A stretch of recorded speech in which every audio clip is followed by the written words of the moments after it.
Today I'm going to go over the new upgraded Response Parser tool that we just added to your Lead Prosper accounts. So we already had a Response Parser tool in the past. However, we've made some major improvements that we think are going to make setting up your buyers and pulling values from their API responses and things like that significantly easier.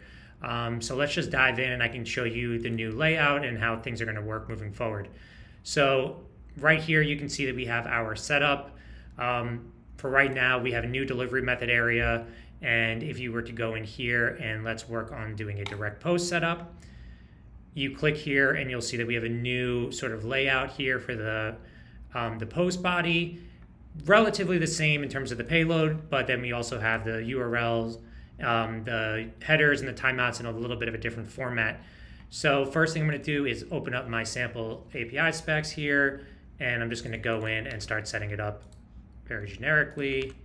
So here is my basic setup, and I'm just going to come in here, and for the sake of this, I'm not even going to work on changing any of these values. I'm just going to paste in the example here because what I want to show you really is the Response Parser tool. So after you've already set up your body, the next step in any buyer setup is going to be creating the response mapping for accepted or duplicate, and if it's in some cases maybe a real-time price or whatnot. So before we used to have a very unobvious button that you could click. It would bring up the Response Parser tool and provide a lot of value. But here, when we click on Response Parser, this is a whole new layout, a whole new setup. So right here, there is an example payload already in here, but I'm going to go into my API specs and I'm going to pull up an exact accepted response for this from my actual specs that I'm using and paste it in here. Okay, so normally the way that this would work is we would, if you're using the Response Parser tool, it used to be in another window, you could go in, click it, copy the values over and go directly into your buyer setup and worry about it that way. Now with the new Response Parser tool, let's say you were coming here on the right-hand side after you paste in your example and you hit accepted. Well, now what it allows you to do is you can actually set the values automatically in the bottom here, and you'll see that accepted changed to status accepted. So it automatically filled in these values for you. Now since it is a post, we have the option to set a duplicate response. So if your buyer does give you a duplicated response example, you can go in here, then replace it in the Response Parser tool if you wanted to, and copy it, or if you wanted to have multiple, we actually have the option to do multiple tabs now.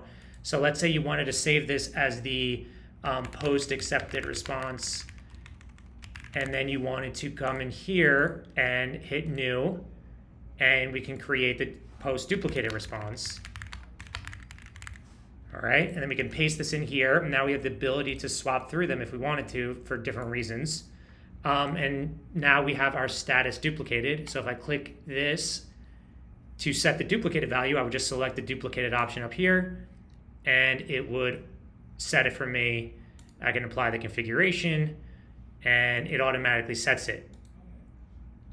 Here, we're going to set it back to accepted and we're all good. And if you wanted to do in this case, we don't have real-time pricing, so I'm not going to do it in the response, but this allows you to easily set your accepted and your duplicated responses. And then when you're done, if you hit apply configuration here, it automatically adds these values set for you for your accepted and duplicated responses.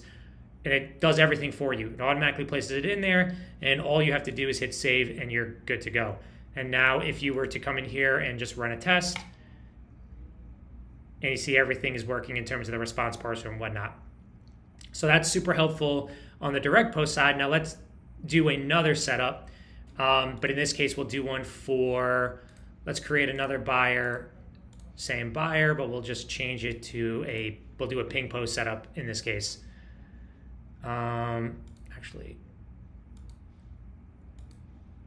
So let's go down here, and instead of direct post for delivery method, we're going to hit ping post and open up my ping post specs, and here's my other API specs for ping post. Now it's going to be very similar in the sense that we're going to set up our URL add our post body in here, which again, I'm just gonna leave as the example and now that we have the body set up, the next step is again going to be setting up the ping response mapping. Now, what we're going to do is hit the response parser tool again. I have the saved responses here, and I can click new, and I'm going to come in here and I'm going to review our ping accepted API response. So again, I'm going to let me rename this to ping accepted response and paste it in here, and let's get started. So for the ping, there's generally two fields you're going to set. One is going to be the accepted response mapping. The other is going to be the payout amount or the real-time price amount. So same as before, what I'm going to do is I'm going to select accepted here, and then for real-time price, I'm going to look at in the bids area, select payout, and set it to real-time price. And you can see here it automatically applied it, the mapping and whatnot. Now, something else so again, if I hit apply configuration, it's going to automatically set it, turn on real-time pricing, set the mappings for me, and I'm all good to go. However, when you have a ping post set up, there are some other things you might need to work with. For example, a bid ID or a ping ID might be needed in the post. Well, before, it used to be a lot harder to set this up. You would have to find it and then go into the payload. You would then set on the post, you would then set a LP ping response shortcode, and then you would have to map the value for where it's going to, or the key for where it's going to be pulling that value for in the API response. Now what we have is added a new option. So let's say, for example, you needed the ping ID because you are going to need that on the post. I can click here, and then when you have a ping post set up, there's a new option, and it's called response variable. And if I click this, what it's going to allow me to do, it's going to set almost like a custom variable for you that's specific to that exact key in the API response and the ping, so that I can now use this moving forward with the buyer. Let's say we needed something else from here. For example, let's say we needed this bid ID value in the header as a token for authorization. We can go here, hit response variable, and it's going to create another variable for me. So we have var response, and we have var, let me see, what do I have it as? I think var ping response 1. Okay, so I have my two variables there. So let me hit apply configuration, and our ping is now complete. Now let's move forward to the post. So just like I did before, again, let me just set up the body real quick and the URL, and I'm going to come back in here and make some adjustments using what we just set up. So I have my payload here, and I need to add in the ping ID from the ping API response. So I had set it up as a variable, and if I go, I can pull it up here. I see that I have var ping response 1, so it's already been set up from the ping response. I can go in here and set it just like I would with a payload transformer, or sorry, a shortcode like I would in the past. However, we now have the computed field configurator, and we have the fields value. If I go into fields here and I go to response variables, I can actually pull the different the different variables that I created for this buyer right here. So what I want to do is I want to set the ping ID. So I see var ping response 1, it set the ping ID, and I'm going to set it. Now you can see here it automatically replaces that variable with the actual mapping that I needed. So this is super helpful, and it's just a few clicks and you have your ping ID being pulled from the ping response already in your payload, and it's all set for you. You don't need to copy and paste anything. You don't need to be bouncing around from different windows. It all takes place inside of here in the buyer setup. Now, the next thing I want to work on is, we now need to do our response mapping for the post. So let me go back into my API specs, pull the accepted response, and come in here and create a new one. And I'll call this one ping post accepted, just because this is the ping post buyer. Oh, sorry, wrong place. And paste it in here, and now I have my different variables that I can start setting up. So First thing I want to do is set the accepted response mapping. So again, click it, set as accepted, automatically populates. We're not going to set a real-time price because it is a ping post buyer and we set the real-time price on the ping.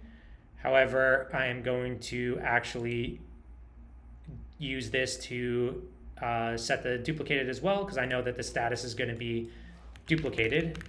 And I could set it up this way, or again, I could go in, create another view, or even use the same view. I can come in here, copy my duplicated response, paste it right in here, select the duplicated and set it to duplicated, and we'll show you again real quick. Select duplicated and it's filled in and we are good to go. Hit apply configuration and we're all set. The last thing, so that's really how you can set up the response mappings. It's very easy, it's just a few clicks and it'll get very, once you start using it a few times, it'll become very easy to use. Again, you could set up an entire buyer response mapping in under 3 minutes, usually under a dozen clicks, and you're good to go. Another thing I wanted to show you is another example of how to use those variables that I showed you that we created on the ping. So I'm going to click over here to headers, and I'm going to add in a new header. And again, let's say I needed to take that ID from the ping response and use it as a token on the post for the header as an authorization token. So let's use, for the sake of argument, let's say it's a bearer token. So I'm going to set up the authorization and then bearer. And in the past, what you would have to do is create the actual ping key shortcode and then copy and paste it into the header if you were going to use it. But now, if I were to click in here, go to bearer, click on the value for the header, and I can pull up a response variable now, and I could set it to the bit ID, which was stored as var response 1, and it automatically fills it in for me. So what it allows you to do is create these sort of like custom on-the-fly variables that are used as, and essentially you can just insert them in and it'll insert the actual mapping that you need for an API ping response or your response mapping or anything of that nature, and it automatically inserts it in for you wherever you need it, whether it be the header, whether it be in the body, if you needed it in a, so let's say for example, in a webhook or what have you. So there are plenty of places where you can use this. But the whole, again, the main thing here is how useful the response parser is going to become and make setting up your response mappings for accepted, duplicated, real-time pricing, your bid IDs, your lead ID, whatever it needs to be that you need to get and use from the actual API responses are now super easy to pull and set within just a few clicks. If you have any questions, we're going to have a support tutorial set up for this, and you can always reach out to support by emailing support@leadprosper.io, and we're more than happy to get back to you. Thanks.